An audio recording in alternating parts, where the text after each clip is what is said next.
All right, let's call it to order. We have the roll call, Sylvia? Chair Chris West, Here? Amy Miller-Juvet, Vice Chair. I understand there's a little delay this evening. That's what she said. Ed Contreras, Here? Diane Foster. Here. Cameron Fox. Here. Taylor Cunroom. Here. Rich Miller. Here. Bob Silverthorne. Here. Lori Zwingli. Here. Thank you. All right, so minutes were posted. Does anybody have any changes or additions to the minutes? I have a possible change. Okay. In reading the minutes on page 2, I believe it is, Chris, page 3, under the paragraphs where you met with the city manager and the chief, it's very confusing to me anyway, and the way it's stated. It's like some of the stuff that you talked to Joe and the chief about is intermingled with stuff that happened here. And I don't know if that's important enough to make a change. I'll leave that up to you, but I think it's just confusing. And if somebody that was not at either one of those meetings, well, obviously we were at the one with you and the chief and Joe, is probably going to be confused when they read this. Okay, because the way, so are you talking about the last full paragraph where it talks about the conversation that I had with the chief and manager and city manager? It's the middle paragraph. It's confusing. I just wrote down, it's confusing as to what took place in your meeting with the city manager and the chief and what took place during the council meeting. You have information in there about some time spent with the city council and then in this meeting.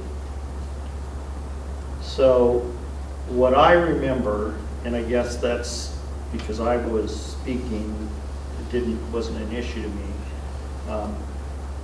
was the transitions were that I'd met with the chief and Joe, and based on that, I wanted to remind the board of the purpose, and then I took everybody back to my review of the February 21st council meeting where they basically made a decision on what to do with the Washington County staffing study. And that's that middle. And then the last one was that conversation that the chief and I had, that last full paragraph is where it was a recommendation for the board to go to the council. No, I understand what happened, Okay. but none of us were at the meeting that you had with the chief and the city manager. It's just an observation. I don't think we need to spend a lot of time on this, and I don't, it may just be me that would be confused in reading this. Just an observation. I thought it's worthwhile bringing up. I don't want to make an issue about it, but maybe Angie could take another look at it and maybe revise it a little bit. Up to you. You're the chair, so you decide. Chief, you were in both meetings.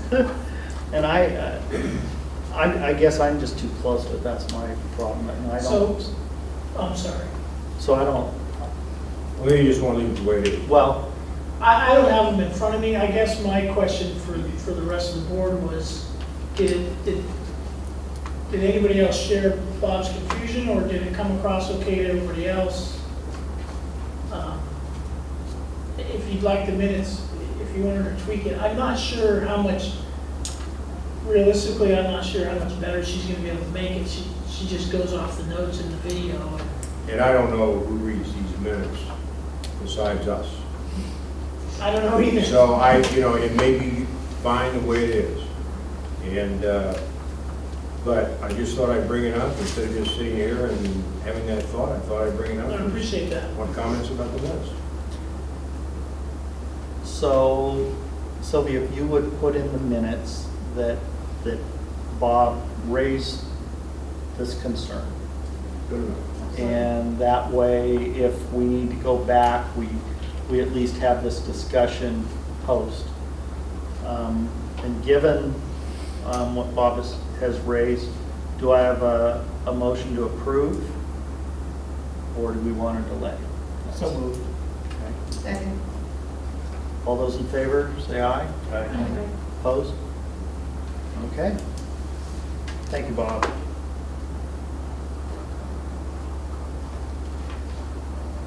Okay, next up, Chief is our new officer.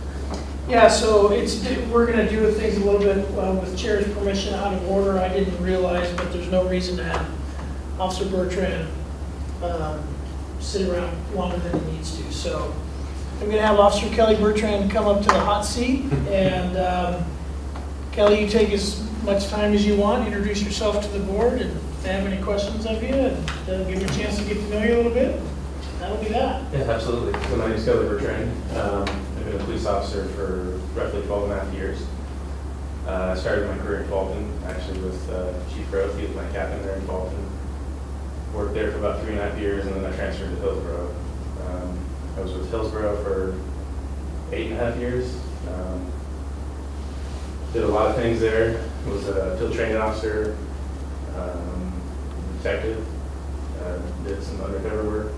Believe it or not, I had hair down the mid-back, big old giant beard. It was a lot of fun. Wife didn't really like it. But I got exposed to a lot of good things as far as policing is concerned. About 4 years ago, my sister convinced me to move to Sherwood. I always said I'm never going to move here. Me and my wife were like, we love Portland, we love being close to where the action is. And finally, she's like, no, we got to do it. So we did, and fell in love with the city.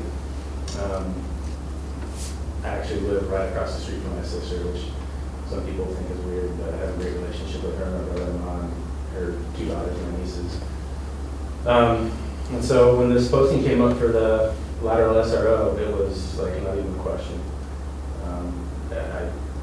Woke up, I was working graveyard, I got a text from a friend who also lives in Sherwood that said, dude, look at this, do it now. So I opened up the posting and saw it, and I didn't even tell my wife.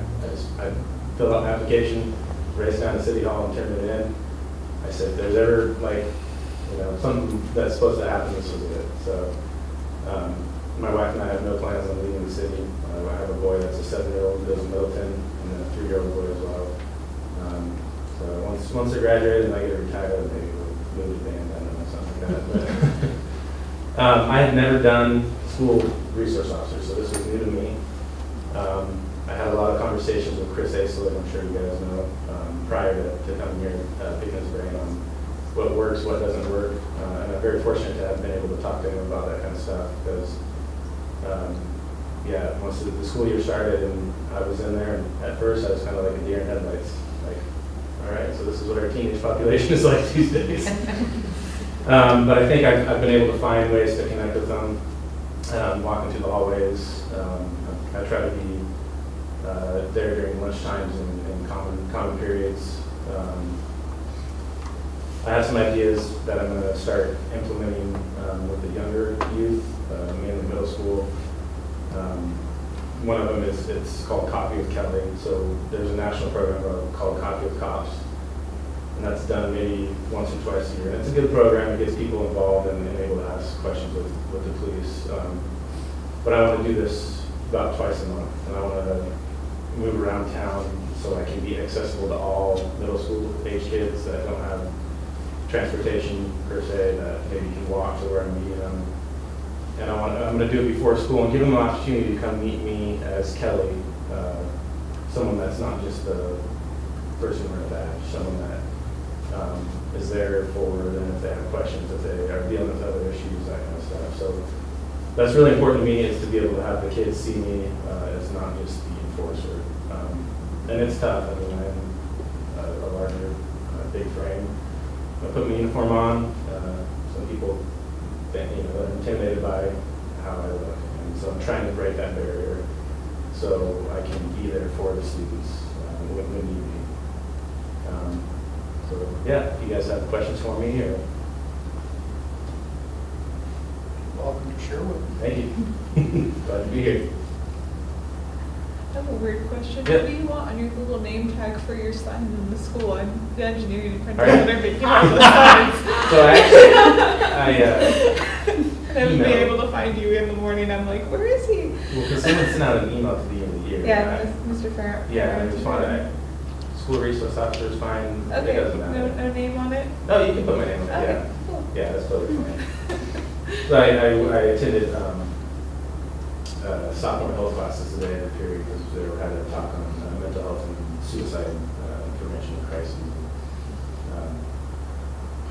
They introduced me, the teacher as Officer Bertrand, and they were, just call me Kelly. You know, we don't need to be so formal. So yeah, I don't mind having my name on there. I think that allows the kids to see me as more approachable as well. So. Where are you gonna do this coffee with a cop? That's interesting to me. So I'm gonna, like I said, rotate around the city. I've gone to Love Bites, Dutch Brothers, Sesame Donuts. I need to go to a symposium. And they've so far been generous enough to sponsor for a portion of what I'd be providing. So, granted, we don't want all the middle schools hopped up on coffee before they go to class. It's, no. So that's just the term, I guess. So I do want to have it on site at some of those locations, but I do understand kids that go to Laurel Ridge probably aren't going to be able to make it to Love Bites. So I've been in contact with Brian Bailey, the principal at Laurel Ridge, and we're going to do one on campus. He's going to open up the building area for me, with the kids that live within walking to come. On that one, that may be the one where I get Dutch Brothers or something or even Sesame Donuts. Owner at Sesame Donuts is great. He's on board to help and participate and stuff like that. So, yeah. You know, Dutch has a trailer.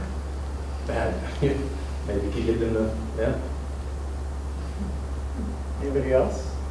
Cameron? I don't think so. Do you always also go to like St. Francis or some of the other religious schools? I don't. I can if needed. Yeah, I mean, that's not, I think, and because it is in the city, but I'm, it's kind of hard, and Chief can maybe help clarify, but I'm partially employed by the school district as well. And so they're my main priority. Not to say that if something came up at one of those schools, I wouldn't necessarily not be able to respond. I'm not asking as far as you working there, but as far as getting the kids to know. I mean, I can definitely make time for that. It's just trying to fit that in, you know, with the 7 schools in town. So a good example today, I had a bunch of stuff I was dealing with, but I was like, all right, at 11:45, I'm going to go over to Laurel Ridge and I'm going to go out on the playground and play basketball with the kids and throw a football around. So I told one of the high school principals, like, I can't be here for lunch today, so I got to go do that. So I could, at a time like that, just try to go there and show my face and So from the boss's perspective, if I might jump in, because we only have one, his number one priority is Sherwood High School, and that's purely from a safety perspective. The more we have a car parked there, marked police car, and a uniformed police officer, the more hours we have, a safety presence should the unthinkable occur or somebody else have some idea to do something stupid, we have that covered. And then as Chris did, and I mean, every one of our SROs, Officer Kesey, Officer Isla, and Kelly, as they can, they spend time at every and any other Sherwood school. So there's no exclusion for the St. Francis or charter school or any of those. So they can visit any of those, spend time with those. So really, not to contradict him, but it's the school district pays half, but it's really about time and what we have identified as the priority school, which is the high school, just because of the nature of the safety issues there. So that's clearly why if I could get 2 more SROs, I'd take them tomorrow, and they would be busy tomorrow. I mean, there's so many more things that we can do in our all of our schools, middle school level, elementary school level, there is tremendous impact that we could be having there that we just frankly aren't. Because one person can't be everywhere they need to be, so. Kelly's obviously still learning the ropes, but yeah, our direction would be that he could go anywhere and do that at any place. It's logistics, and every time he leaves the high school, as you can imagine, if you were in that, you'd be like, well, when are you coming back? And we have to work through that, and we have good relationship and good communication, but I can tell you that if it was their choice, he would never leave the high school. So it's that balance that every one of our SROs is trying to reach into some of these other schools as much as they can. And other officers will stop as well and visit schools. So St. Francis, absolutely. Just a matter of time and trying to hit those on the way. Yeah, I'd say my normal 8-hour shift, 6.5 hours, because I do get called out to other schools. They call me if they're having issues, 6.5 hours of those are at the high school. And I can tell you, if anybody else has questions, you can think of them going on. I can tell you that the initial feedback, I haven't had a chance to tell Kelly this directly, but glowing reports about the work he's doing. So I couldn't be, from a couple of different perspectives, as his current chief and the work he's doing now, and how he's come into this agency and just sailed through training as we expected, but also how proud I am of him as a police officer, having the unique opportunity in this situation to have seen him on day one of his career. Oh, and by the way, if you think he was large now, you should have seen him then when he was closer to his football playing. So what he didn't tell you was that he played outside linebacker, right? Outside? Defensive end. Wow, it's the same thing. Yeah. 4-3-3-4, right? So, but he played on the national championship Linfield football team. And if you've known other high-level football players, they have a playing weight and then they have a normal life weight. And this is Kelly's normal life weight. His playing weight was probably anywhere from 40 to 60 pounds. When you're in the weight room consuming 5,000 calories a day, locking horns with 300-pound tackles. But anyway, so he's doing a great job. Yes? I just wanted to say, so I have 3 middle schoolers, and I've seen Sherwood PD every morning and every afternoon, so I thank you for that as we go back to school. And my kids told me today that they saw police officers walk through the hall. They said a girl was there. Oh, outstanding. So thank you to everyone. Because, no, they said we saw a girl today, Mom, a girl police officer. That's So, awesome. yeah. Good. Yeah, that's what we try to do. And yeah, school starts, their day shift is in the school zones and through the driveways of the schools and all that. Yeah, so good. Anybody else? Just welcome and thanks for Yeah. coming in. Welcome, Kelly. Good, thank you. Thanks. Thanks, Kelly. All right, we're at board announcements. It's that time where we share if we've got something to share. So I'm gonna start with Diane.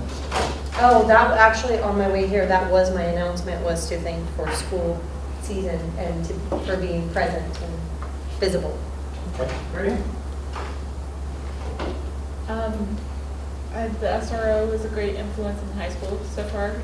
I met him freshman day. I came in and dropped off my brother and went in to go introduce myself, and had a good impact to that starting day. And I definitely can tell the difference from last year, the end of the year, when we didn't have an SRO present all the time, to this year having him present. It's definitely more positive atmosphere. Okay, we'll come back to you since you just showed that. Hey now. Deb, you want anything to share? In talking to a neighbor, kind of discussed the issue of cars, unregistered, some unregistered, in different states of repair, parked on 3rd Okay.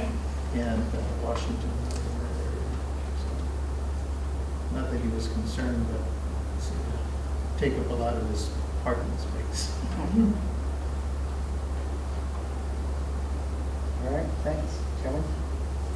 Kind of just what Taylor said, is I've heard a lot of positive things about Officer Bertrand, and I hadn't had the opportunity to meet him yet, so it was just cool to see who you see in the hallways every day at school. All right, Kurt? Other than it's just good to be back. Chief, I have a question, as usual. Every time you pick up the paper, you read about gang activity in Portland and other areas around the Portland metro area. Do we have any gang activity here in Sherwood? In terms of the comparison you're making with Portland, no, we don't. I would certainly not want to be naive enough to say that there isn't some type of what I would call gang-like mentality or behavior.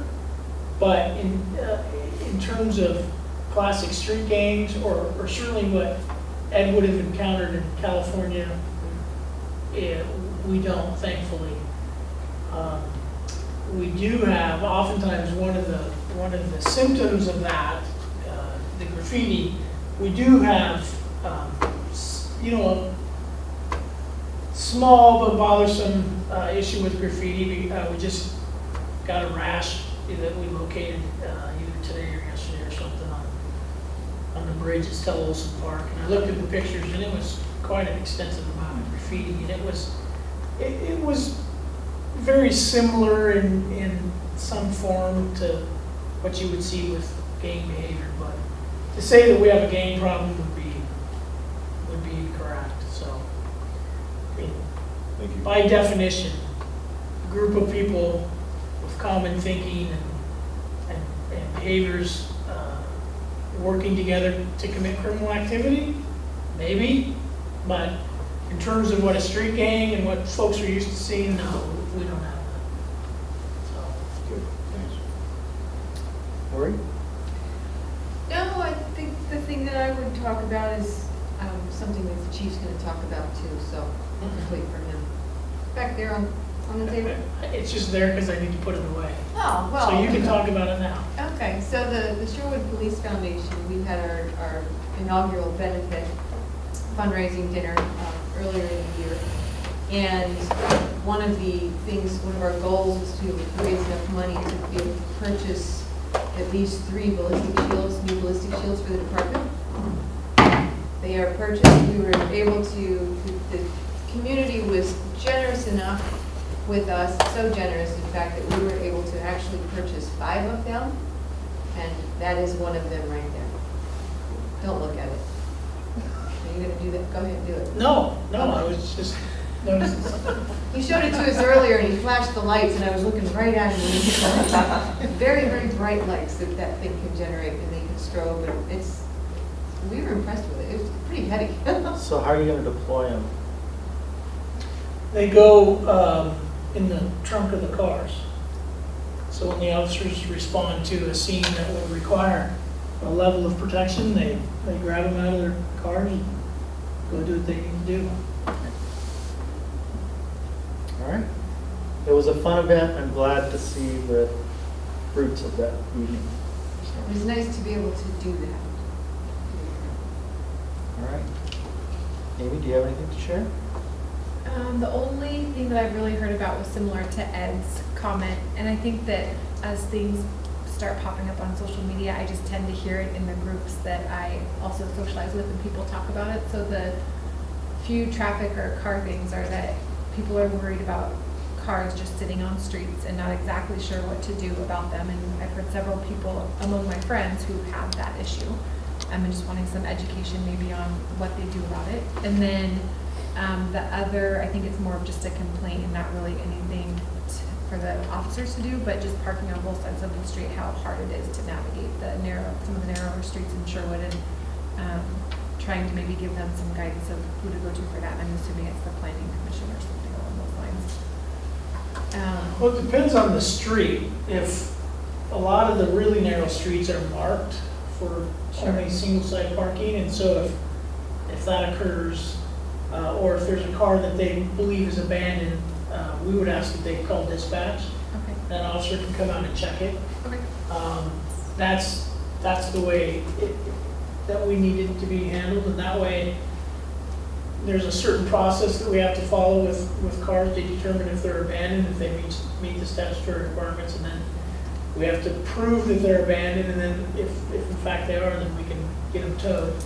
But it doesn't happen overnight. Sure. And so that's often frustrating for residents, because they're like, man, it's been several days, how come it's still here? Well, because we have to do it in a legal manner, Sure. because it's somebody's property potentially, and we can't just, it looks dirty, hook it up and tow it away, right? So, as far as the street engineering, I mean, you can go to the planning commission, Julia can maybe tell you something more about that, but if it's an already designed street, I mean, we're just kind of, that's where we are. So, it's a pretty significant step to take to a street that's got both side parking, and you think it's too narrow, we can always go out and measure and make sure that there wasn't a mistake made.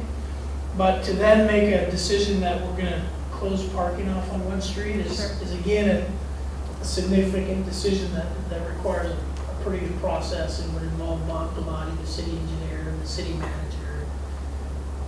We have some of those, unfortunately, and people, we just need people to drive with caution.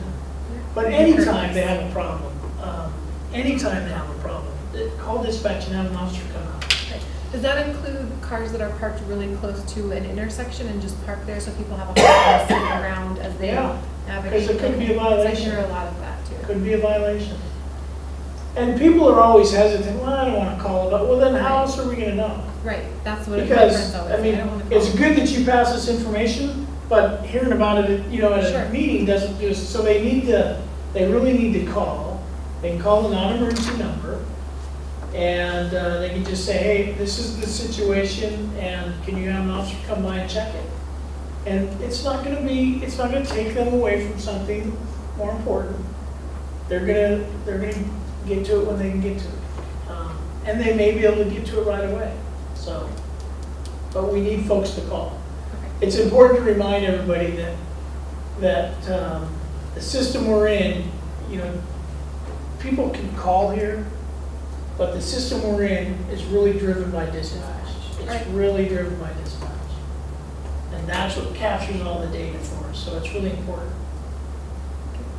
And that's what I did, I talked about last month with the solicitor coming to the door, called dispatch, and Officer Humphreys followed up, and then we had follow-up from our discussion. So, and I agree, we have, I think it's because so many teenagers have cars, or those that have graduated are still living at home, and the streets are pretty cluttered with cars in my neighborhood right now, but it's all because of younger drivers.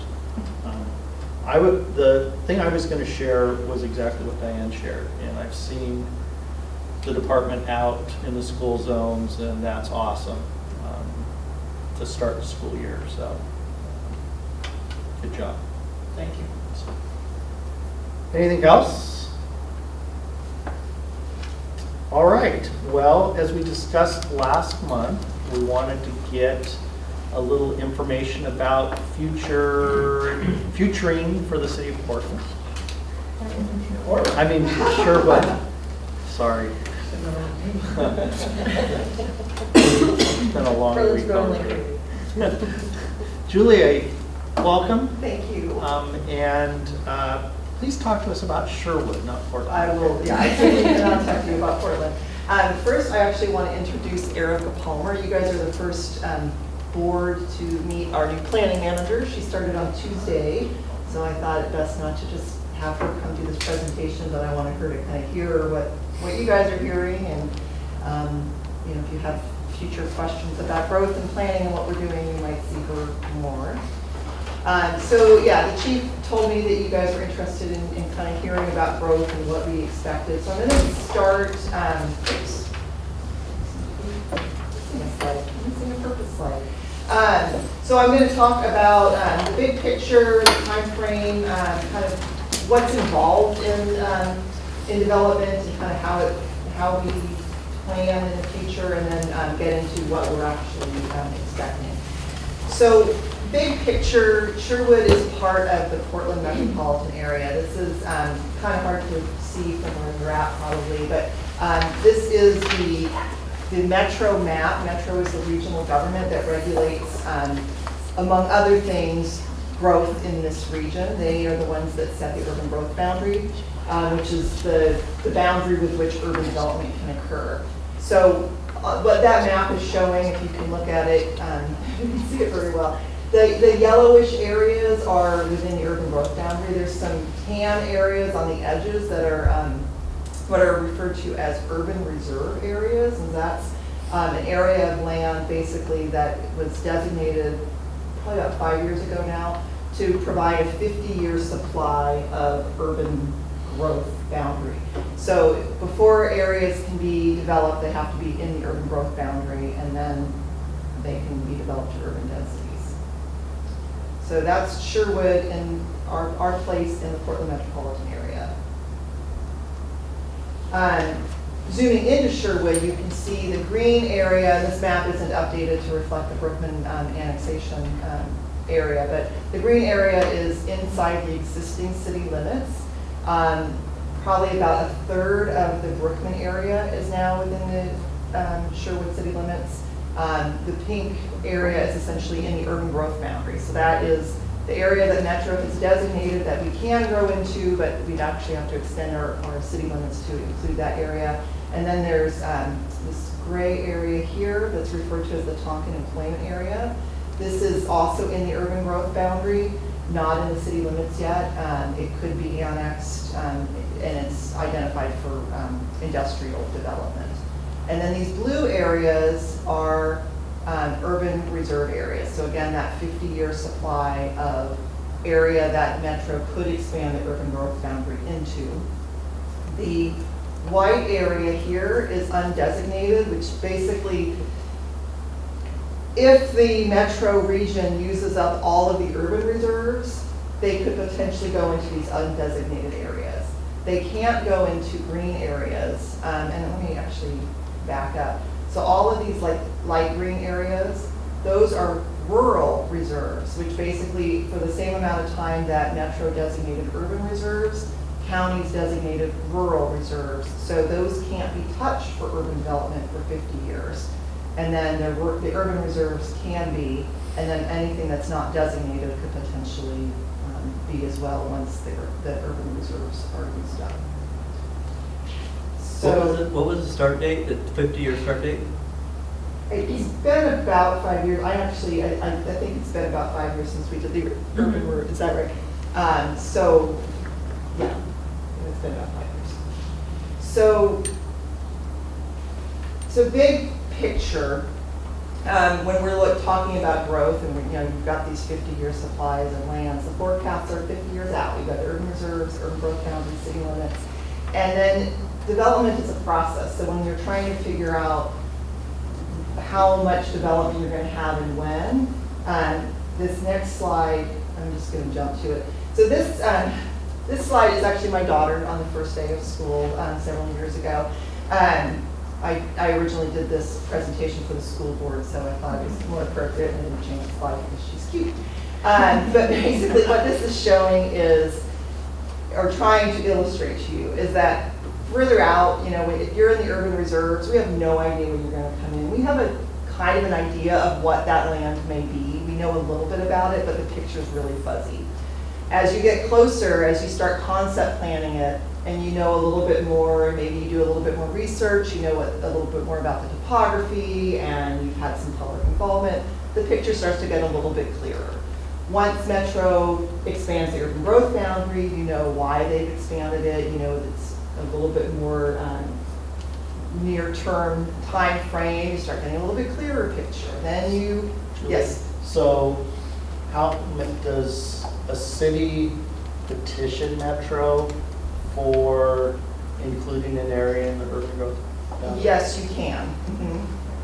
And I'll get to that because there's kind of different ways to do it. But So as you go through the processes, once it's in the urban growth boundary, then you have to do a comprehensive plan amendment to actually designate what the zoning is, and then you have to annex it, and then you go through the land use application process, and then you actually start seeing building permits, and then you know what you're gonna get.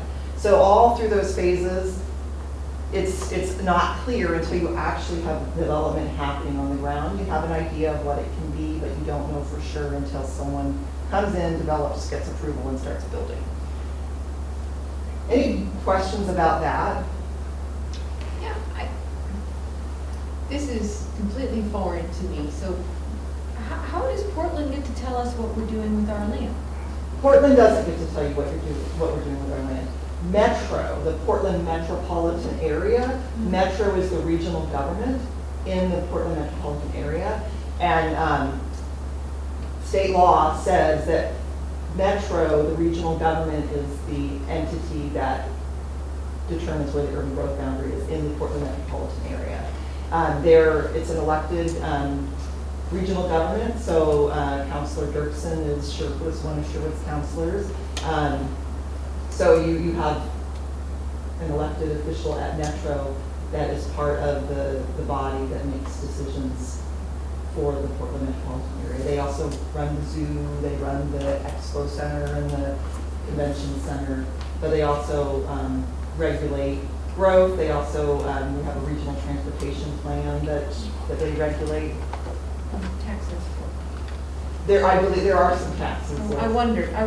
where that came. Okay, Yeah.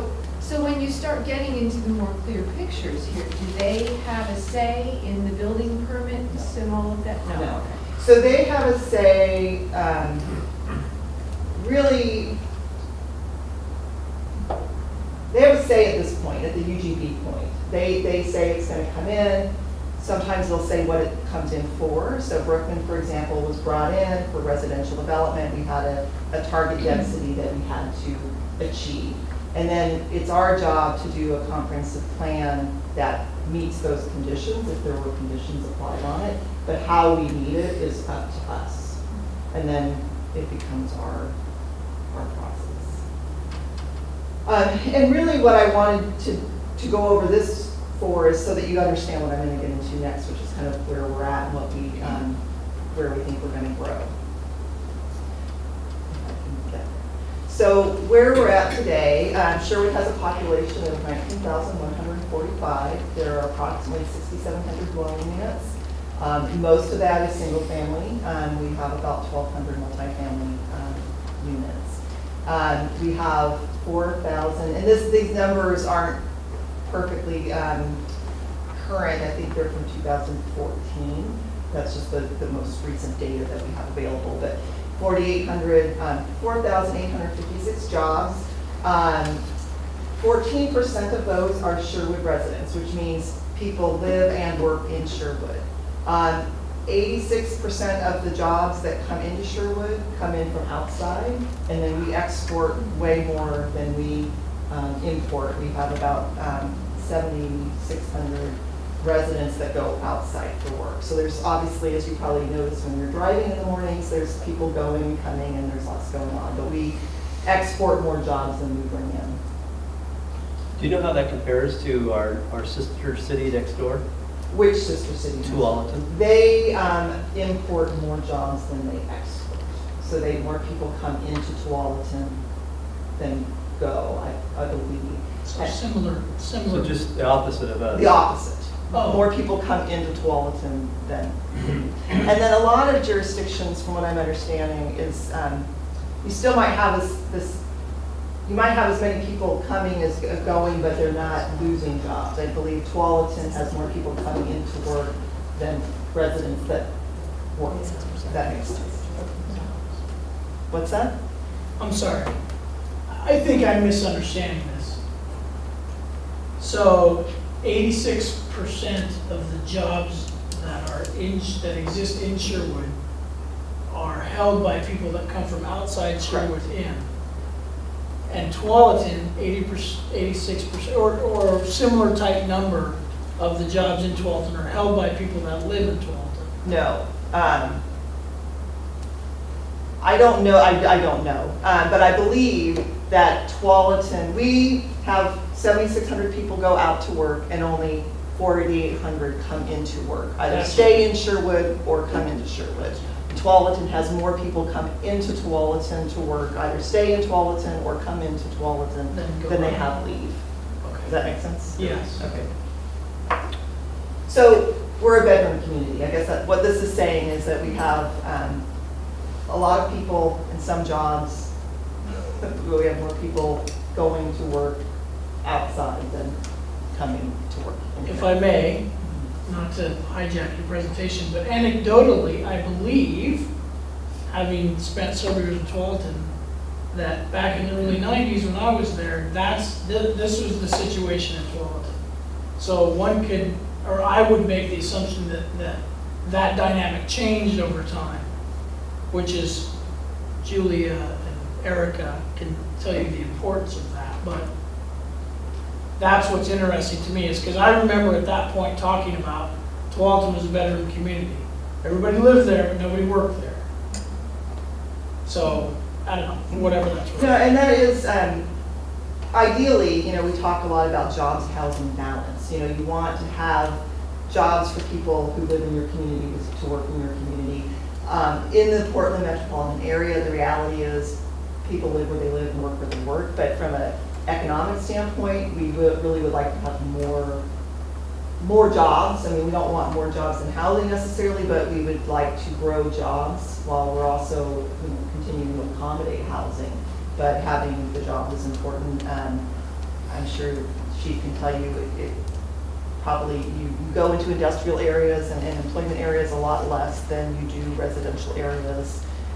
Maybe not commercial, but I think there are less service demands for the jobs than there are for the residents. Right, and I was just talking to somebody earlier tonight about that, and I don't remember who, but the unique dynamic with that is that retail commercial is clearly the highest draw on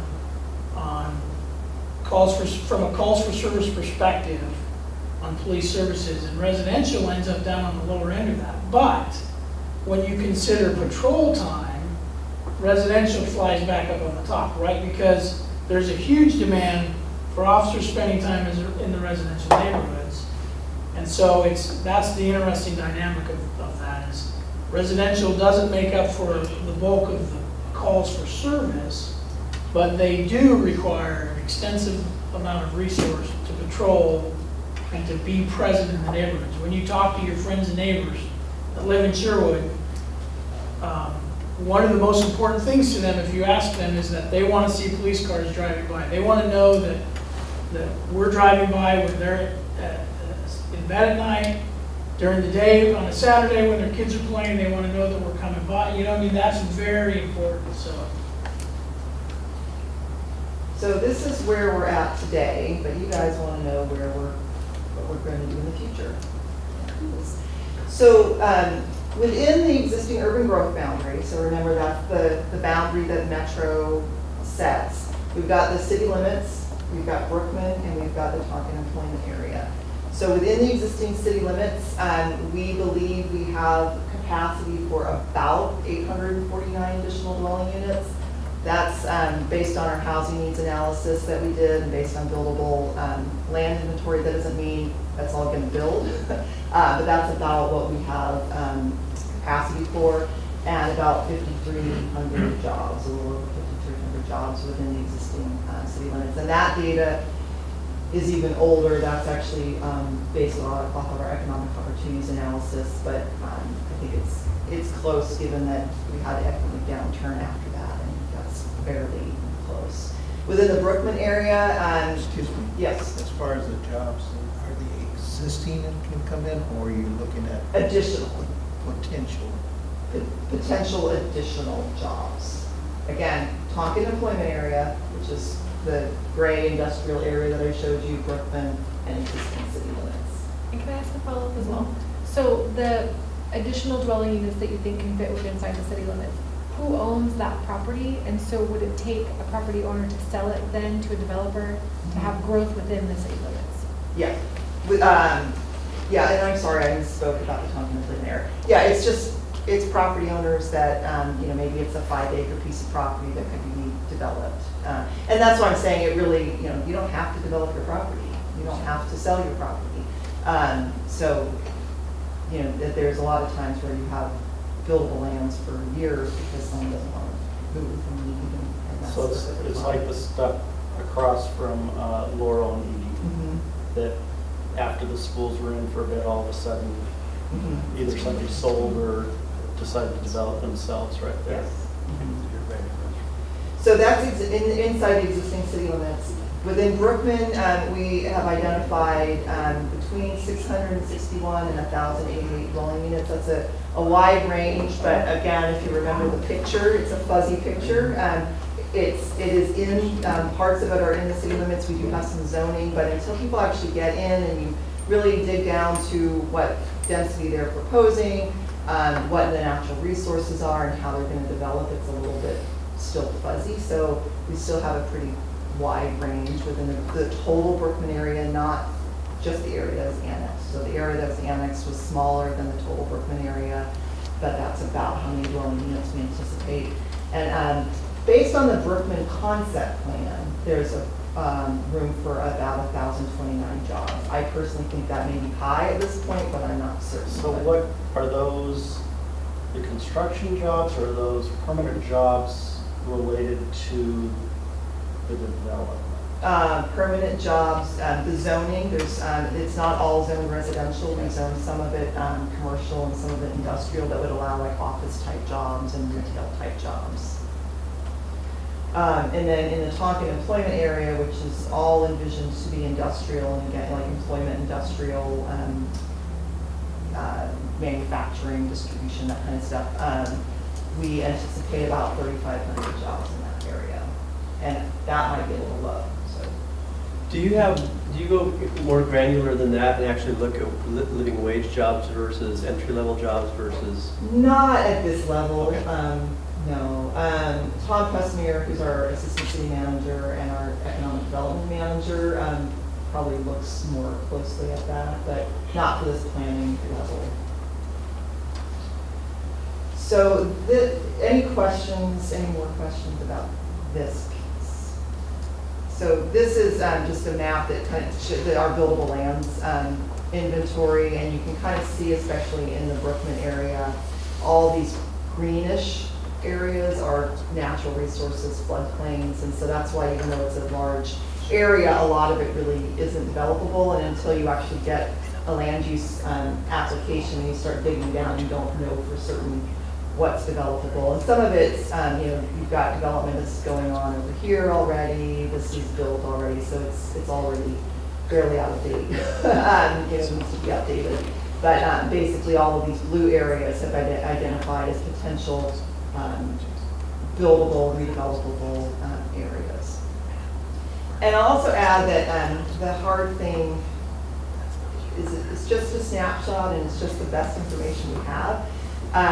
One of the things, an example, if you're familiar with Old Town and a subdivision that happened within the past couple of years in Old Town where they actually had, I think, 3 lots with some homes on them. They tore the homes down and subdivided them, and I think did like 6 or 7 lots and built new homes. That wasn't on our radar at all because they weren't identified as buildable lands, because they were, were fairly small lots with homes on them, and we didn't even identify those as buildable. So it's still, you don't necessarily know until you just start seeing applications. And what, there's other places similar to that in the city. What is the requirement, and I'm sorry, we're kind of getting deep into the weeds, but I'm curious, closet planner, like we talked about. What is the requirement if somebody just has a really big lot in Sherwood? And off the top of my head, I'm thinking of a couple right behind where that subdivided is, off of what would be Willamette, thank you, Division and then Willamette. If they were to, what is the requirements? Like, how much would you need to say, okay, I want to tear this house, I'm going to sell my property to somebody who's going to put in 2 or 3, and is that possible in some of those businesses? Yeah, so I'm not, depending on the zone, so this is like more planner 101 than maybe you guys wanted, but depending on the zone, you've got minimum lot sizes and density ranges. And so if it's a zone that has a 5,000 square foot lot and you've got a 10,000 square foot lot, you can partition that and have 2 lots. I think in that case, there was probably, and I'm not going to say the numbers right, but you might have had 3 lots that were each 12,000 square feet, and then you could subdivide them into something much Yeah. smaller to meet those 5,000 square foot lots. Yeah. Thank you, just Yeah. curious. So that's the picture of kind of what we think could happen. Again, remember fuzzy, fuzzy pictures of what we think could happen inside the existing urban growth boundary. But what you guys really want to know is sort of like that big picture of what really could happen. So remember those blue areas around Sherwood that I mentioned? So Sherwood West, I'm going to actually jump over here. So this is the blue urban reserve areas. This is Sherwood West, and we did a preliminary concept plan for this area. It's 1,200 acres, but there's a lot of it that's not developable because of steep slopes and natural resources.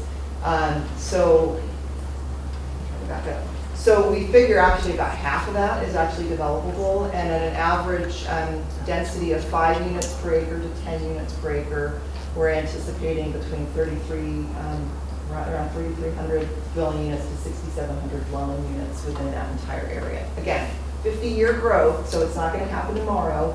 It may not happen if Metro doesn't expand the urban growth boundary, but that's potential in that area based on kind of the information that we have. We don't have plans yet for what I just named as I was preparing for this presentation, Sherwood South or Sherwood East. Sherwood South, I'm referring to as this area, which is south of Brookman. Sherwood East is this area, which is south of the Tonkin employment area. Most likely, I'm guessing that this would be, first of all, this area is really constrained with natural resources. There's just lots of wetlands and colk ponds and things like that. So I think there's a lot less developable than it looks like, and it would most likely be more employment-related growth because of where it's at in relation to the Tonkin employment area and things going on over in Wilsonville and Tualatin. But there's potential that there could be some residential growth, over in this area. Brookman South, or the Sherwood South area, again, we haven't done any planning, but if I were to guess, I would think it would probably be more likely, given the topography and what's out there, that it would be residential type of development. So backing up, so kind of thinking about that, Sherwood South is about 439 acres. So you assume maybe half of that is developable with that at 10 units per acre, 5 to 10 units per acre. You can kind of do some math there and kind of figure out what is potential. Again, we haven't done any planning there, so the picture is very, very fuzzy. And then Sherwood East is about 500 acres. And if, I'm thinking it would probably be similar in jobs to Tonkin employment area that we have done, so about 3,000 jobs-ish. Maybe less, because I think less is probably developable than Sherwood West. Can I ask So- a follow-up question? Yeah. So when Metro says, okay, you can go ahead and bring this land into city boundary or whatever, how, do they give any consideration to what our city resources are in terms of being able to support the infrastructure, or like policing needs would Yeah. then the chief say, okay, well, we're gonna bring this in, this many houses are potential to go up there, so we need to start thinking about our staffing needs right now and proposing to city council. How does that work? And like, how much time do they have? It's changing. So the way Metro is expanding the urban growth boundaries is different now than it used to be. It's certainly different now than when Brookman came in. So it used to be that they would do their analysis at the regional level and say, we've got a 20-year demand. It's that basically the urban growth boundary is required to provide a 20-year supply of residential land and jobs. So they do their analysis to say, okay, we think over the next 20 years, we're going to need this many households and this many jobs. And then they look at what's happening within the existing urban growth boundary, what zoned capacity is with all the jurisdictions, and then they determine, do we have a need to expand the urban growth boundary or not? This last cycle, they determined that they did not need to expand the urban growth boundary, so it's possible that they would not do that. So it used to be that they would do that, say, we need to expand the urban growth boundary, and then they would look at land based on soil types. Basically, the whole premise of this is to preserve farm and forest land and to not encroach into prime farmland. And so they had to look at soil types, and that really drove where a lot of growth happened. The problem with that is that you had, and actually Erica is here, and she used to work in the city of Damascus, and so she can speak to that more than I can. But that's sort of like the classic example of what didn't work, where Metro expanded the urban growth boundary into an area that really couldn't be served. They expanded, and even Brookman to a certain extent was expanded, and then we had to plan, and then we had to figure out how we were going to accommodate it. And it didn't always work, you know, and I think what they found in Damascus is a lot of it really wasn't able to be served. And then they didn't want to be served, you know, and so it became a challenge, and then that affected Metro's ability to meet that 20-year land supply, and then ended up, they actually had to expand their urban growth boundary more than they wanted to because they really weren't providing that supply of land that they needed to provide. So in response to that, basically what Metro, and it's not just Metro doing that, Metro with their regional partners changed the way they did it a little bit, where they designated urban reserves, and then they said, before we're going to expand an urban growth boundary, we want cities to plan it, and we want to know that they can serve it and want to serve it. And so that is the difference now. And I think certainly the questions about the police facilities and things like that those are important conversations to have too as we're going through that process. So that's yes, but I mean probably not to the level of we need this many police officers, but at least you're thinking about it a little bit more before it's just dropped in your lap and you're told you need to accommodate this. So can I go back to the question I asked earlier? Would it be upon, because I've heard a lot about Sherwood West. Mm-hmm. Is that a result of council's vision or staff's vision or some developer's vision on why it's in the reserve and being contemplated? So it's in the reserves because there was a big process that I mean, it's sort of like identifying all of. And so the planners of Metro said these are areas that could be included in future urban growth boundaries. Metro, the cities, the counties, it was a pretty big process, the urban and rural reserves process, and it was really looking more at what areas do we want to think about for that 50-year supply. And so through that process, I think everybody, well, not everybody, we were certainly more aggressive, saying we want to make, because everything else was going to be off limits, you know, so it's like making sure that you have enough land to grow into and not have things designated as rural reserves and then be tightly constrained for, 40 out of 50 years because you had it too narrow. So the urban reserves is where you can grow into. It's not to say that you must grow into it.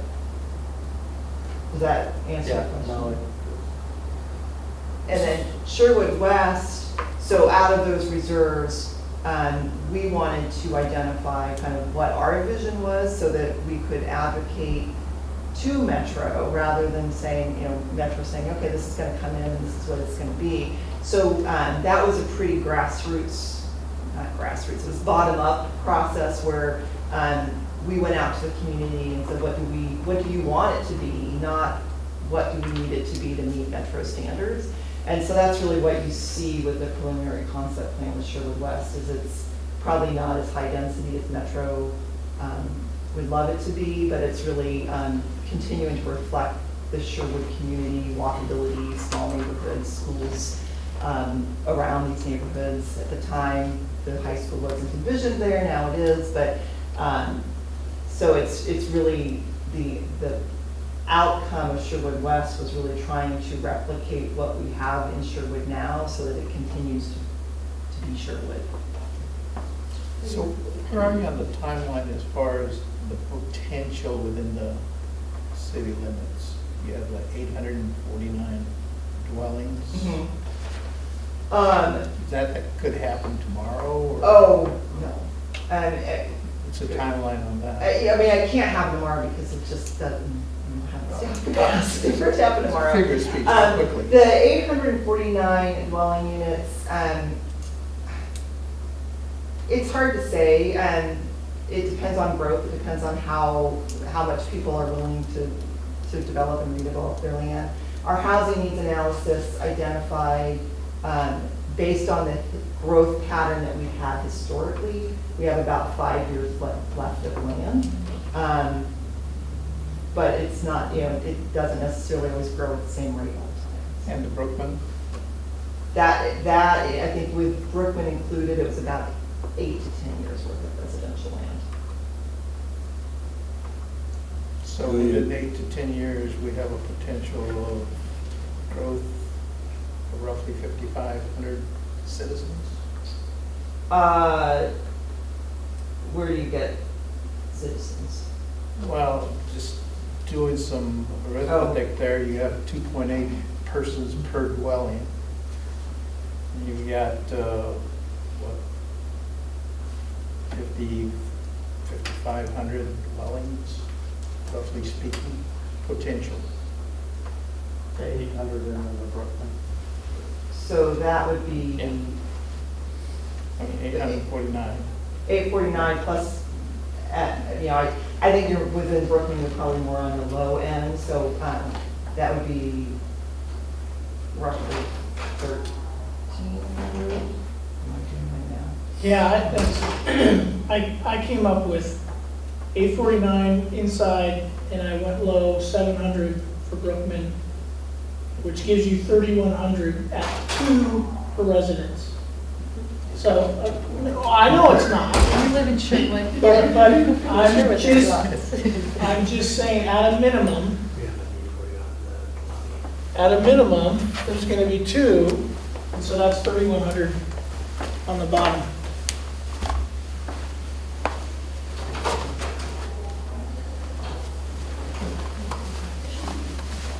I have a question. With the high school going in and the urban growth boundary, will that accelerate Sherwood West coming into the urban growth boundary? It can accelerate. I mean, there's certainly interest. We have said, and again, so through our housing needs analysis, we identified that we had about 5 to 8 years if Brookman comes in of residential land. If you don't have the availability to accommodate that need over, beyond that, then you're going to have housing prices go up, or you're going to have infill and redevelopment happen. And so, and it's not necessarily a good economic situation, but so we had identified that we would likely need to expand into Sherwood West within the, to ask at least. We've generally been saying between 250 and 300 acres. That was before the high school came, that we knew that the high school was going to go there. And so certainly the high school being there sort of makes more sense that you would have some residential around the high school and try to build off of that. And then also there's certainly,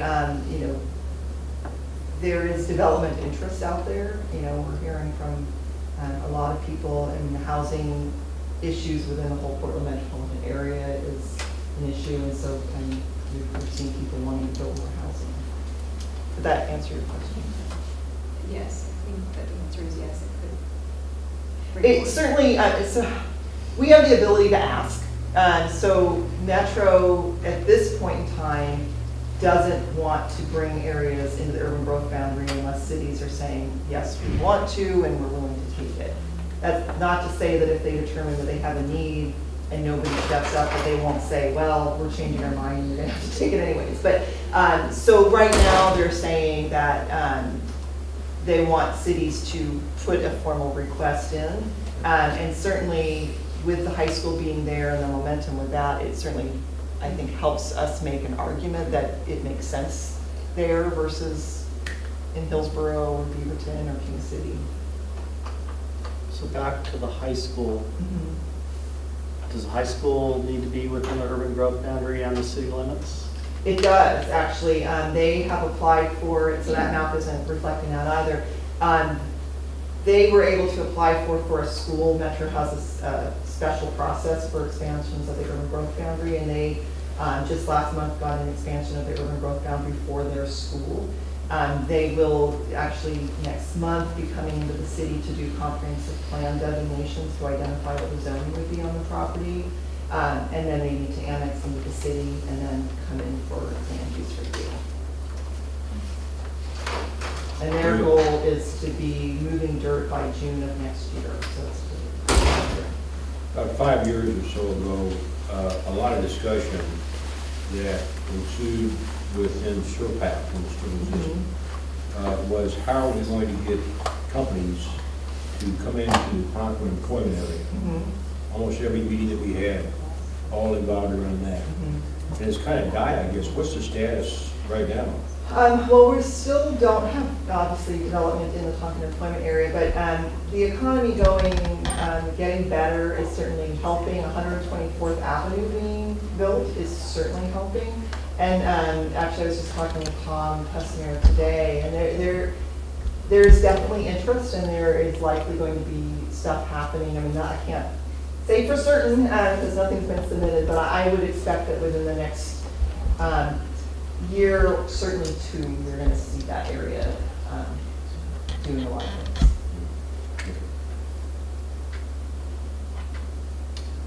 That's really vague, sorry, but that's, yeah, I think there's several properties out there that I think are very close to doing something, which is really exciting. Okay. Did that answer your questions? I mean, I'm happy to follow up on anything that you guys want. See, I think the next part of this is we have a good handle, I think, and thank you, on what the process is for the land use side. Maybe some economic development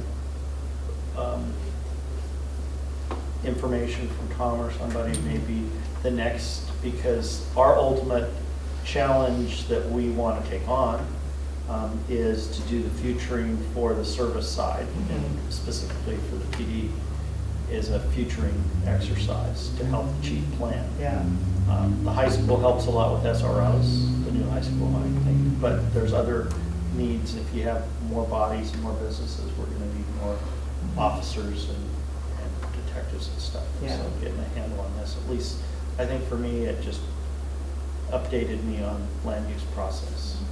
Yeah, and that's the important thing to just really understand is how, you do know a lot of stuff, well in advance, but I think one of the things I'm certainly reminded of tonight is just the need to make sure that we're coordinating with police as we're doing these plans so that they can think 5 years out of, okay, we're gonna maybe need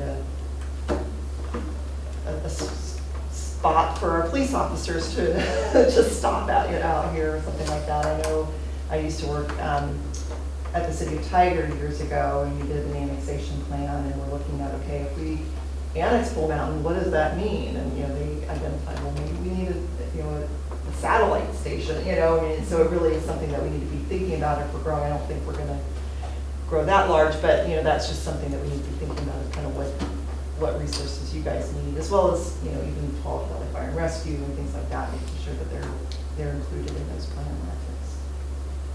Anything else for Julia? That was helpful, thank you. Thank you very much for coming. Thanks, Julie. So, Chair, if I may, just a quick follow-up. It's really difficult and it's asking a lot to put our planners in a position where they're going to say, what does this mean in real numbers? Because as you can tell, you can't, but I will. Because I think that's a part of my job, and I think that's to some extent what you expect of me. And so I don't want to be, worst case scenario, so I try to be conservative. But if you take inside the city, forgive me if I missed part of this, but if you take inside the city, and the potential with the growth that's going to happen down the road, you're looking at a population at some point in the future potentially of 32,500 people, if you add that in. And again, I'm building 2 per house, okay? Crazy, sure, but again, I'm trying to be conservative. We're talking about over 10,000 jobs. So it's hard to tell. For me, it's hard to talk about what that jobs impact is, because those could be, heavy manufacturing, light industrial, retail, commercial. I just don't know, and it all means something different. But the population, if we just do something that they say we're not supposed to do, okay, if we just use officers per 1,000 ratios, just for the sake of discussion, right now we sit at 1.35 per 1,000 officers, okay? So if you, just to make the math easy, you go to 1.4 officers per 1,000, at those numbers, you're looking at some 48, 49 from 26. Now that's total size, that includes, so, I mean, we're really talking about another Sherwood PD as we know it now, potentially, or almost to it. So as I have jokingly alluded to in the past, I don't want to be the guy that everybody badmouths 20 years down the road because we lost the ship and we're no longer number 3 on the safety list, and we don't even talk about those things. To maintain what we have to start, right? I have to start thinking about these numbers and saying, what does this mean? Does it mean we get some of those in 3 years from now? Do we get some of them 30 years from now? I don't know, but I've got to be the guy that's making noise, and so that's, when I look at that, they're not going to do that for you because that's not the science of the job they do, and it's asking too much of them. I'm going to do it because I don't know any better. And so that's where my mind's going. So Chief, can I ask the question then? When we talk about the growth of employment potentially in the area and bringing people in, a lot more traffic and people inside the city limits, how quickly do you know about permits and buildings that are going to be going up in order to plan? Pretty quickly. I mean, I can tell you that we have a core group of directors in the city, and the level of communication is tremendous. So, I mean, Julia does a great job, in particular, specific to this conversation. Every week telling us, hey, this is what's come up, this is what's come up. And at one point, as a funny anecdotal, she mentioned that there was talk of a Dairy Queen. So for weeks. Yes. Right? And I said, Julia, what's the update? And eventually she said, it ain't gonna happen. It's gone away. So, which frankly is better for me. Not for me in the long run. But anyway, so yeah, we get a lot of updates. So, but when the reality is when we're sitting in a meeting and she says, hey, we got an application for a PUD. Plan unit development. Plan unit development. So somebody goes into Brookman, and PUD normally says, okay, we're gonna take this huge block of land and we're gonna put 30 homes in there. Or however many, okay? But it's all together, it's all planned together. It's Woodhaven, okay? It was a PUD, right? Yes, but that was a very, very large PUD. A big PUD, okay? So half of Woodhaven. Somebody could come in with one of that. And we generally know when something like that's coming, but at the time when Julia says, hey, we've got this, if we're not ready at that point, we're too late. We're behind the curve. And so what we talk about within our circles and where I think the greatest need lies is, and let me add to that, we were included in all the Sherwood West conversations. So Cedar Creek Trail conversation. So staff does a great job of making sure we're plugged in. But the challenge for me is in the overall system and the process. Because there should be something built in, right? So when we talk about, you've heard the term SDCs, which are system development charges. That is a perfect part of the process that is built in that says, when you come in and you take this huge chunk of land, you're gonna have to pay these system development charges so we can put in sidewalks and parks and all the things that are gonna make this worthwhile. Nobody over the course of time has said, what impact is this gonna have on public safety? And where's the fees for that? Can't use SDCs for that. So that's what's missing. Okay, we had the same conversation in Tualatin when Bridgeport was coming in. And we sat as a team at Tualatin PD and said, man, somebody's got to pay for the costs it's gonna take to take care of that. How can we plug that in? That's, to me, that's the piece that's missing. Yeah, it does. Because what needs to happen is when we talk about Sherwood West, and we talk about developers going in there and building hundreds and hundreds, I don't remember the number, thousands of homes, it's too bad that there's not a mechanism that says, hey, we're gonna establish something that says you're also gonna pay something that's gonna augment. I'm not saying it's not possible, what I'm saying is it doesn't exist at this point. So in the process, houses go in, they get on the tax rolls, and at what point does that get into the general operating fund for the city? How much lag is It's a lag. I mean, so basically, it's going to be at least a tax year lag, you know, and that's the challenge. Is a you tax know- year of services before it's in the But budget? here's the problem. We all know the property tax system is broken. It's not paying for what it's using. So especially with residential. So when you talk about, okay, 2 homes went in over here, like somebody subdivided and they put in these group of homes, not an issue, not an impact. People ask me, well, this Brookman annexation, is that going to have a big impact on you guys? No, we're driving in there already. But when you start applying the multiplication of Brookman and then here, and 849 dwelling units within the city that we haven't identified yet, but we believe are there, and Sherwood, now it starts to become an issue, because now we're talking about extra miles to get to someplace to patrol, and the property tax, I don't even have any idea what the property tax would be from something like that, but I can tell you it's not gonna support another 20 police officers. There's no way. It's the same when it's broken with the schools too. Right. You can't build a school, you can't not develop because there's not a school for those kids. It's not So legal at least, to- you're right, but at least with schools, the state has the ability to do a school construction excise tax that is, so we do collect that it's not enough to build a school, but it's something that with new development gives them some money for capital. There's nothing like that for public Yeah. safety.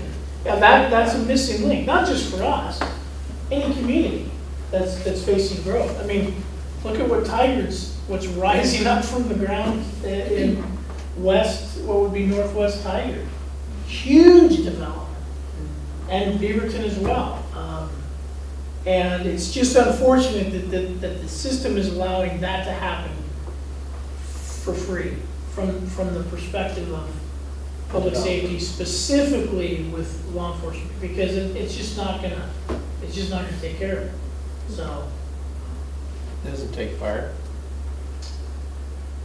well, here with us, it's different than it would be if we had a city fire department. And so I would say probably the answer would be, they would be in the same boat. But with a fire district that we have, that they're their own taxing entity, I don't know how it plays out. I know it would be problematic for them, increased population, but I don't know how it plays out with them because they have their own taxing entity compared to us.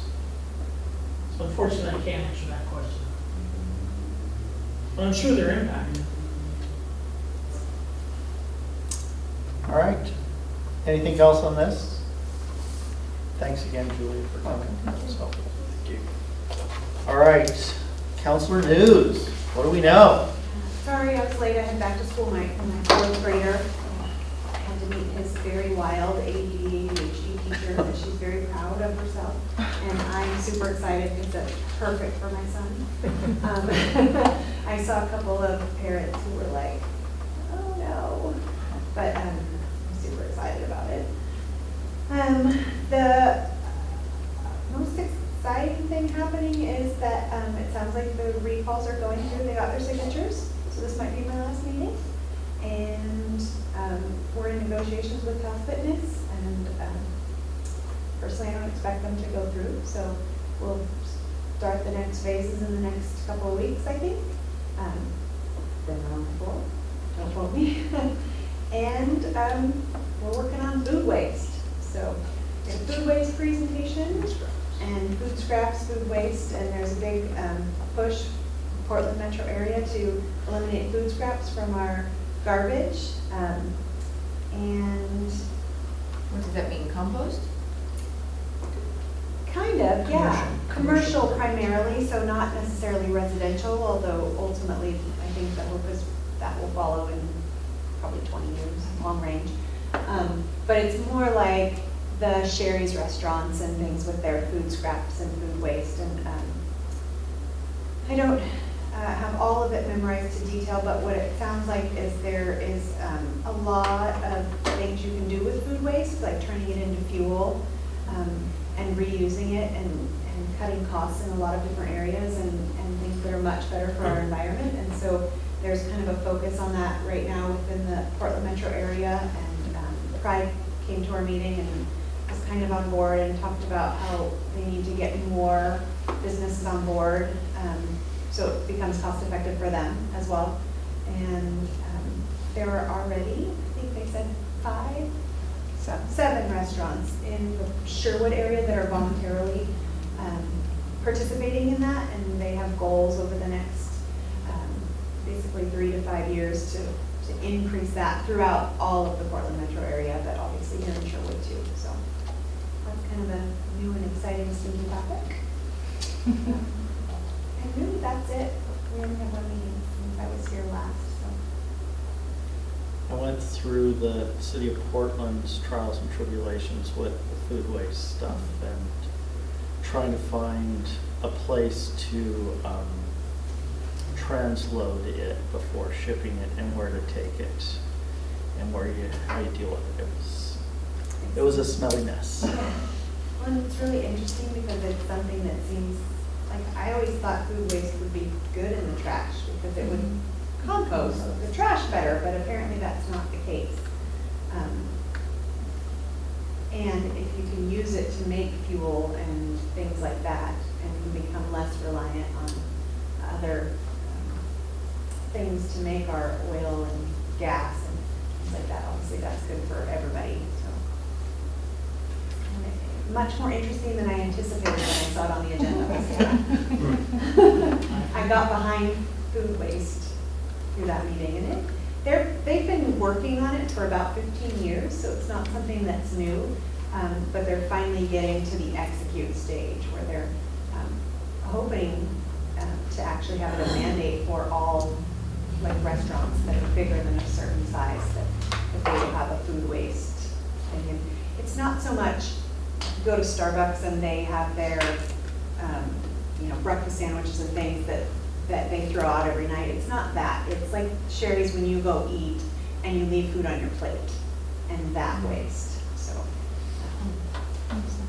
yeah, the goal is to sort of push places like Starbucks, which already does it, but Panera, which already does it, to donate their food.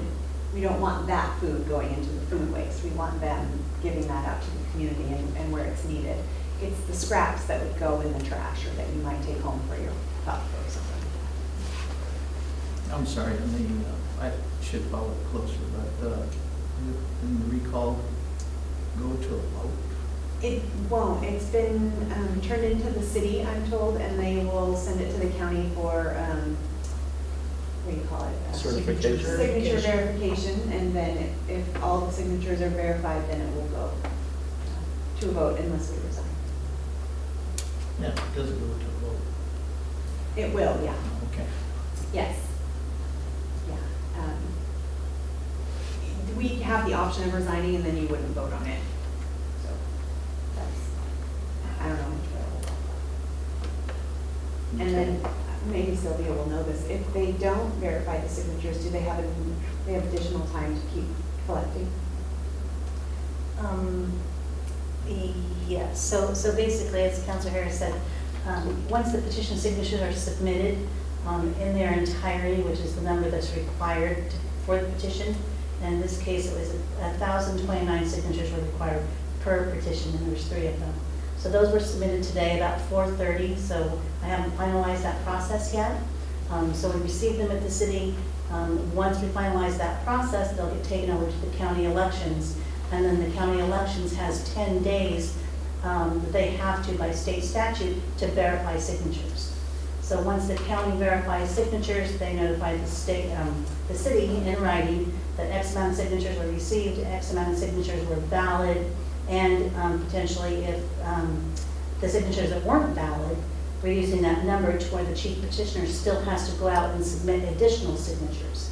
So that's the comment that you get additional time. So that time that that chief petitioner has to potentially get additional signatures from the start that they originally filed the petition, they have 90 days to collect all the signatures that are required. So within, I believe September 5th was the day that they filed the petition originally. At this time, they believe they have sufficient signatures just by account. Once the county verifies those signatures, the county can come back and say, yes, they have a valid number of qualified signatures, or you don't have enough.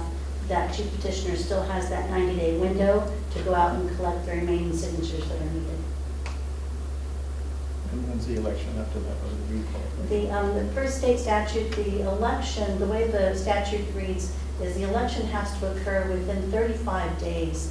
So it would not fall on the standard election being November, January, March, or April, or September. It would be within, it must occur within 35 days, I believe, of the date that the county elections verifies signatures. I believe it starts at that time. The election must occur within 35 days. That was helpful to have you here. Thank you. Yeah, do you have any other questions? Yeah, any more questions for Council President Harris? All right, thank you. Chief, staff report. Yeah, I got a bunch. So last month, the question was raised, and then away from the meeting as well, about the terms ending for several board members and what was the process if they were interested in being reappointed. So it's pretty simple. Let me know with an email if you're interested in reappointment, and then I will take that information, we'll coordinate with our council liaison and forward that information to the mayor, and then we'll go from that point with the mayor's preference on how many spots she may want to open or reappoint or whatever.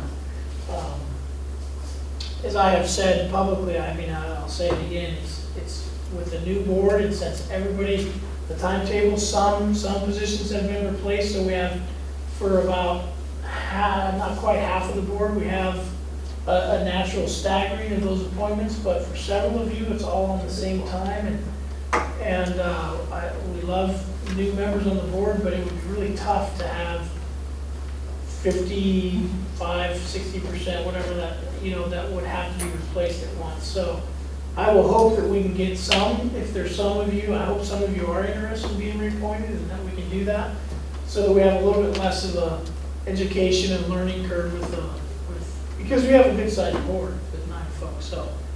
But we'll see how it pans out, but that's all you need to do is let me know, and then we'll move that forward. Can I ask a question? Please. Since I wasn't here at the beginning, most of our boards have the option for board members who want to continue to do an additional phase without having to go through Right.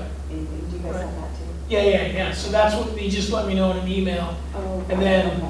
ultimately, the mayor will make the decision about who she's going to reappoint and how many positions we need to open for applications and interviews. So But I will I see. coordinate with you because you're our liaison, so then Yeah.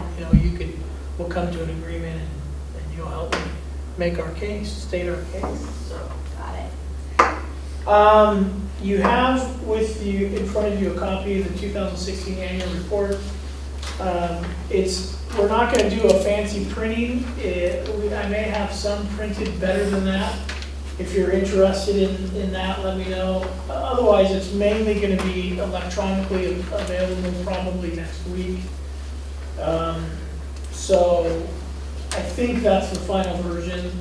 Angie will be back next week and give it the final once over. But it's late this year and it's also very brief and very short. I recognize that, but I wanted to get something out and with just, a snapshot of some highlights from last year. So if you have any questions about that, we can get together, you can ask me whatever, but yes. Page 9, there's 2 lines up here. You've got case files concluded twice and they're different numbers. Okay, that was a test. Good job. So that's why I'm saying I'm not sure if it's the final, but you guys get a sneak preview. So what I would ask at this point is that you take it home with you to read and review. If you find something else, let me know. Shoot me an email. It's just, that happens. You also have in front of you a copy of a page that has some data on it. So we're constantly reviewing kind of what our activity and our numbers look like. So what we were noticing is that we seem to be experiencing an increase in our calls for service. Now, when I say calls for service, CFS, that's dispatch, so that's only public demand calls for service. And so that top graph, I wanted to draw a comparison. So I just pulled the numbers for the time period, January 1 through August 31st, with those years, 2010 through 2017, and see where we were to see if what we felt was in fact happening, and it is. And you can see that trend line there represents a 13% increase from 2010. But so 2016, during that time period, we had just under 3,800, and we're tracking right about that, just slightly below that number. So then I thought, okay, well maybe that was just kind of an oddity for that time period. So let's look at the full year. Obviously, we can't include 2017, but we can look 2010 through 2016. And in fact, it's not an oddity because we're showing 13% across the board there as well in calls for service, public demand. Obviously, every year there's going to be, in any snapshot, there's going to be highs, there's going to be lows, whatever the case may be. But what's more important when you're talking about forecasting, they say if you want to know what the future holds, look to the past. So that's kind of where we're at. You'll see that there's an asterisk by the year 2015. So if you look at the bottom of both those graphs, you see that asterisk. That asterisk represents the matrix. So that's the data that's the 1 year that Matrix looked at, was that 2015. What happened in 2013? Yeah. I don't know. I'd have to go back and look. It was obviously a busy year. Actually, I think we had that conversation. I think you guys started tracking Nope, things differently. nope, that's proactive. Okay. So if I was showing you proactive numbers, you'd see a huge, because we Okay, did a got it. better job. At one point, we started documenting Got it. our activities better. This is all calls for service. This is just public demand. So So what does this relate to, if we had 13% growth from 2010 to 2016, what is our city population trend in that period? Is it similar? it's not 13%, but it's on an upward trend. I don't have that. It's probably 2 to 3%. Okay, so it's not- okay. Yeah. So what that front page shows you is that we're getting busier. Yeah. More public demand, okay?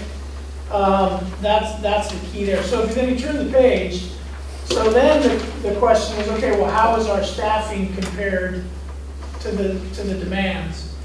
And so we measure staffing, of course, in fiscal years, right? Nothing's ever gonna line up perfectly. I pull the day, I suppose I could pull July 1 through June 30th, but it's just easier to do calendar years. But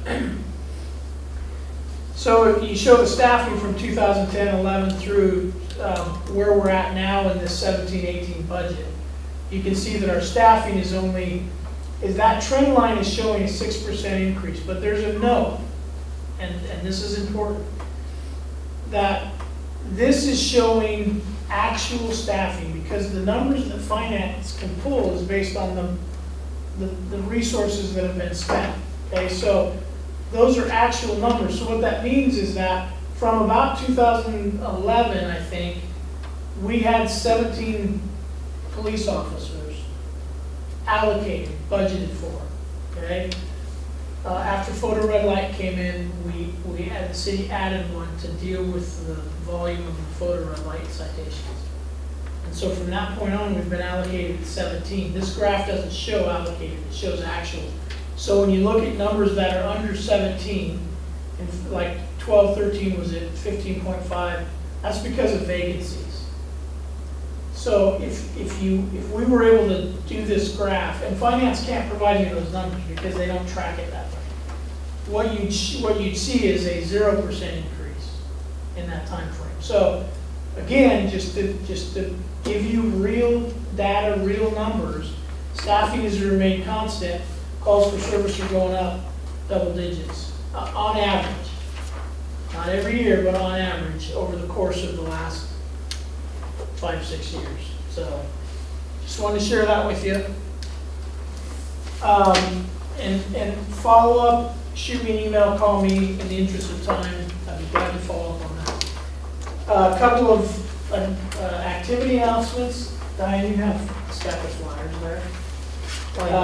Please, Coffee with a Cop, our next one is Wednesday, October 4th, 9 to 11, and there's flyers are going out. Please make sure that Ed gets one of those flyers, because we're going to be a half a block from his house.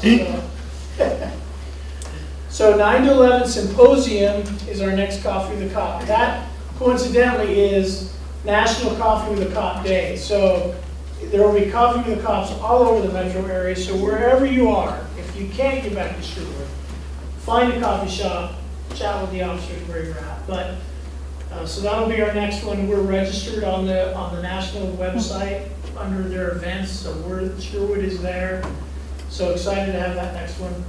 And then also in October, Tip-A-Cop, Saturday, October 21st is our final Tip-A-Cop for this year. It'll be our third.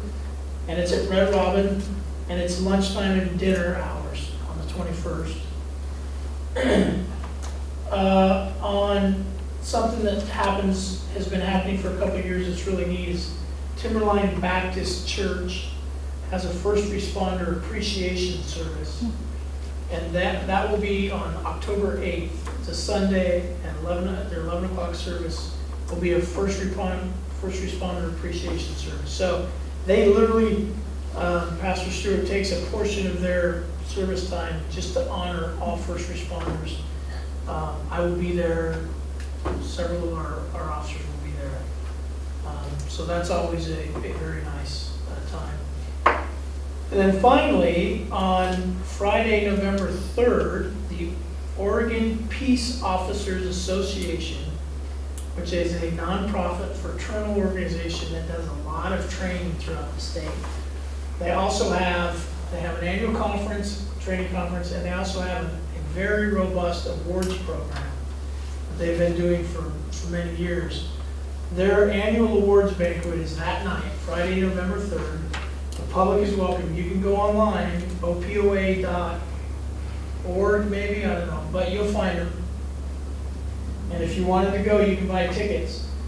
If you ever were inclined, this would be the year, because 3 Sherwood police officers are going to be recognized at a very high level at that banquet. So several of us will be there. I believe our agency is also going to be recognized as a part of the Christmas night response. So I just share that with you in case you're interested and you wanted to go. It's going to be a pretty neat Do you know where it's at? Yes, I do. It's held in the conference ballroom or whatever down at Grand Ron, Spirit Mountain.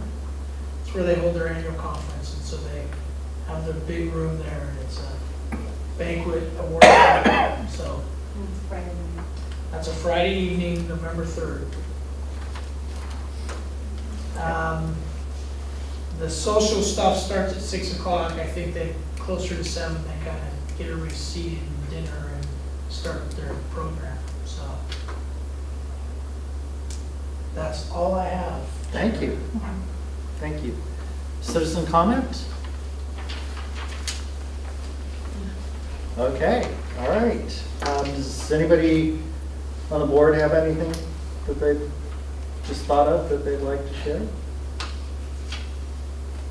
All right, with that, I call our meeting to adjournment. Thanks.